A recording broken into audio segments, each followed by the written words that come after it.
Hi, I'm Gareth and I'm a transitional support worker for YEPS. Nearly 5,000 young people aged 11 to 25 across RCT took part in a Your Voice survey in 2023 and told us about your views, thoughts and opinions on the topics that matter to you, such as education, employment and training for young people aged 16 plus. Nearly 90% of participants told us they were in full-time education, with 5% attending a training provider and 3% in employment. Of those who were in education, 1/3 attended sixth form at an RCT school and 1/6 attended college.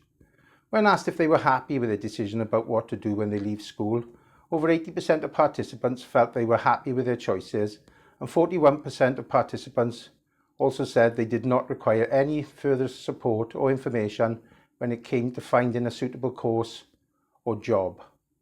Your voice will be used to help RCT Council, YEPS and other organisations to deliver the things that matter to you.